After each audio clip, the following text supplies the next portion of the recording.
¿Alguna vez te has preguntado qué es realmente el ser y la conciencia que lo acompaña? Esa fue la pregunta que me hice una noche cualquiera, y lo que ocurrió después todavía me cuesta explicarlo. Pero no estoy aquí para convencerte de nada, estoy aquí para contarte una historia. Hola a todos, de nuevo los saluda Ricardo, espero se encuentren muy bien. Mientras avanzaba en esta conversación con Pollux, había momentos en los que pensaba que ya había comprendido lo esencial, y de repente volví a sorprenderme. Y es que ya desde hace varios capítulos atrás, Pollux ha venido armando una serie de ideas que, al menos en lo que a mí respecta, siguen siendo difíciles de procesar.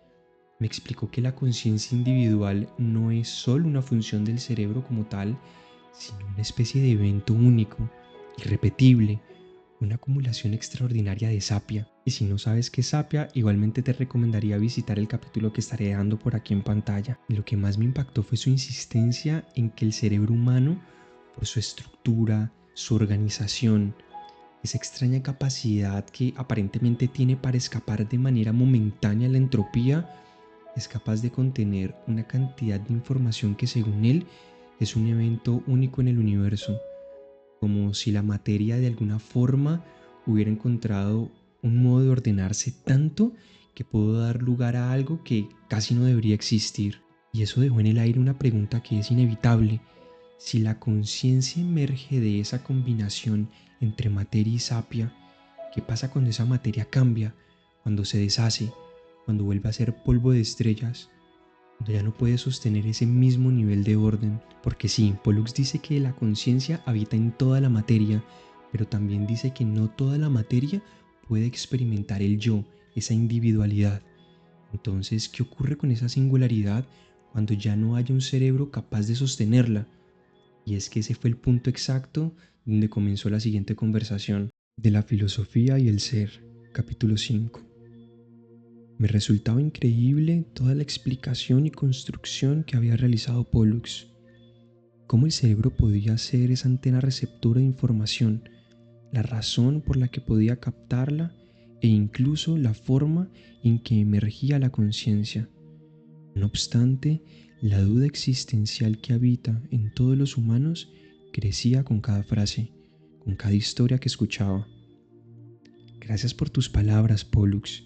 Reconocí a mi invitado mientras asentía lentamente con mi cabeza. Si todo lo que existe es parte del fundamento, y si la conciencia es también un principio universal, ¿qué sucederá con mi conciencia, Pollux?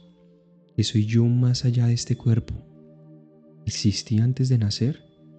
¿Seguiré existiendo cuando mi cuerpo se disuelva? ¿O esa chispa que hoy me habita desaparecerá y se extinguirá en la oscuridad? Con la calma que lo caracterizaba, Pollux contestó: espero que puedas disfrutar de la idea que sigue, Ricardo. Más aún, deseo que logres elevar tu ser y tu espíritu con ella, que no te detengas en las palabras que la envuelven, sino que las atravieses para intuir aquello que no puede ser dicho con exactitud. Y por favor, siéntete completamente libre de construir sobre ella, porque esto, como todo lo que realmente importa, no está terminado. Y es que es natural preguntarse por la conciencia individual, continuó diciendo Pollux. Surgen dudas siempre. ¿Existimos como conciencia antes de tomar este cuerpo? ¿Habrá algo de nosotros después del tránsito mortal por este mundo? ¿Qué es entonces la vida? ¿Y tenemos de algún modo alguna responsabilidad? Hice una pausa larga, acentuada. Incluso pude sentir el eco de mis propias dudas entre sus palabras. Pensemos en las siguientes posibilidades, Ricardo. La conciencia antes de la vida. En pocas palabras, la conciencia ha existido siempre, pero no siempre has sido consciente de ti mismo como individuo.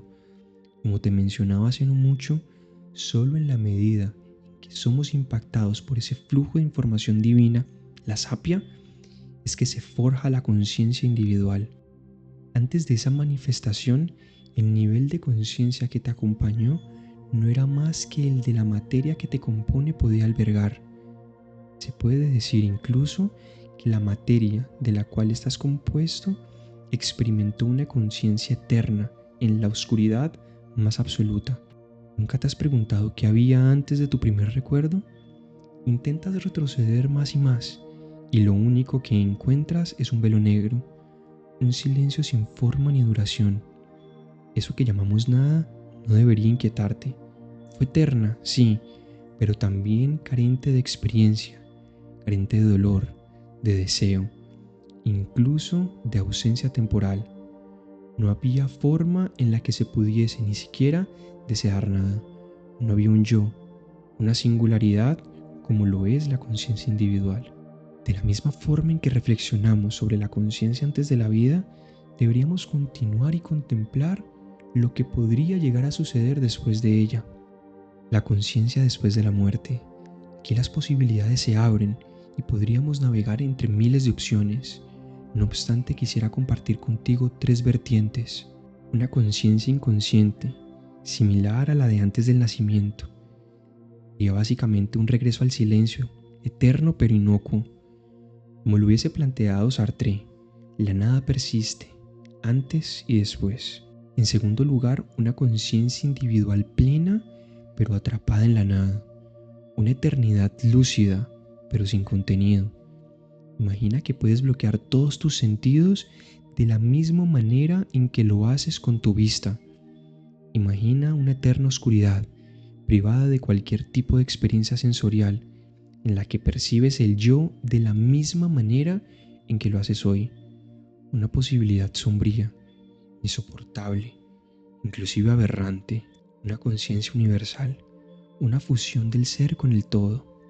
Así como el cuerpo se disuelve en la tierra y retorna al mismo universo, la conciencia también podría fundirse con la sapia y experimentar al Logópides como un gran yo, no como un ego individual, sino como una conciencia ampliada, un discernimiento que recuerda haber sido uno y que ahora simplemente es todo. ¿No te parece una idea provocadora? Creo que es más probable de lo que parece, Ricardo.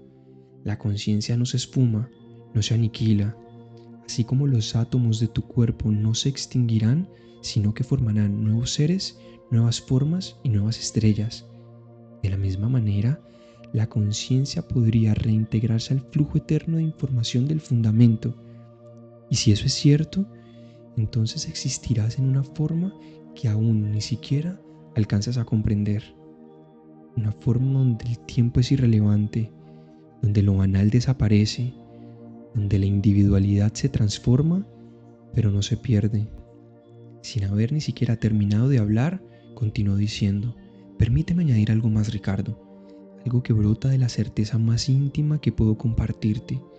Ya te lo dije, la conciencia individual es la más única de todas las singularidades del universo, más que el Big Bang, más que un agujero negro, más incluso que la propia vida. Y lo es porque no puede repetirse, no puede clonarse, no puede ser imitada. Solo puede constituirse en un evento tan único como lo sería la misma huella de Dios, como lo es un ser humano. Justamente por esa característica divina, aunque el cuerpo regresa al Logópides y se funde en la materia universal, la conciencia, aunque también se funde en la sapia, no se disolverá. No va a desaparecer como una gota en el mar, ni se perderá como un sonido en el viento. Es algo tan irrepetible, tan único, que una vez ha sido forjado, una vez ha surgido y ha sido consciente de sí misma, aunque regrese a su fundamento, siempre hallará el yo en sí misma. Y no te hablo de una inmortalidad como la han imaginado los poetas, ni como la han predicado los dogmas. Te hablo de la permanencia de lo singular, de lo irreductible, de lo que fue capaz de experimentar el universo desde un lugar único e irrepetible. Eso eres tú. Un capítulo que toca fibras realmente sensibles, ¿no? ¿Qué pasa con esta experiencia que tengo como individuo cuando la materia que me compone retorna como polvo al universo? Y a lo largo del capítulo, Pollux crea una especie de mapa con diferentes opciones para tratar de responder esta inquietud. Comienza diciendo que antes de nacer, antes incluso de ser lo que es este cuerpo hoy, la conciencia que había en la materia que me conformó era prácticamente nula. No existía un yo, No había recuerdos, ni tiempo, ni siquiera sensación de espera. Es como ese momento en el que intentas retroceder en tus recuerdos y solo te topas con un muro negro. No es doloroso, tampoco es triste, simplemente no había nadie ahí. Luego en algún punto, por razones que aún no termino de comprender, esa misma materia se ordenó de una forma tan improbable, tan extraña, tan en contra de lo que el universo suele hacer, que empezó a acumular sapia de manera desorbitada. Y de esa mezcla rarísima de orden de la materia y de acumulación de información surgió lo que hoy llamamos yo. Surgió esta voz interna que piensa, que siente, que duda, eso que Pollux llama, digamos, conciencia individual, una singularidad tan única que es prácticamente irrepetible. Y es que eso sigue dándome vueltas en la cabeza. Y claro, llega esa pregunta que todos evitamos, aunque de una u otra forma todos nos hemos planteado. ¿Qué pasará cuando ese orden sucumba ante la entropía universal?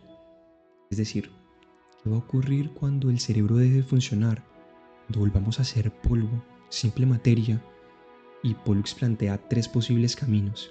El primero sería volver al silencio de antes, una especie de nada sin dolor ni experiencia, algo muy similar a esa nada que describe Sartre. Otro de los caminos sería una eternidad consciente, pero en la absoluta oscuridad. Honestamente, espero que no sea la correcta.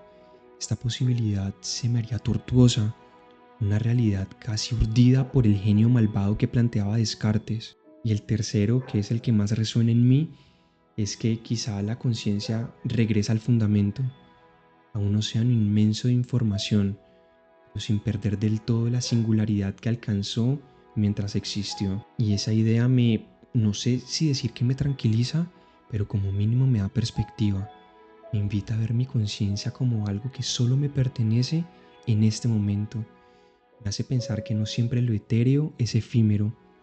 Me hace incluso juzgar con dureza la fugacidad de la vida. Muchísimas gracias por llegar hasta esta parte del capítulo. Como siempre te digo, espero que haya sido de tu agrado, que lo hayas disfrutado. Cualquier duda o inquietud que tengas, puedes dejarla en la caja de comentarios que con el mayor de los gustos voy a estar leyéndolos y contestándolos.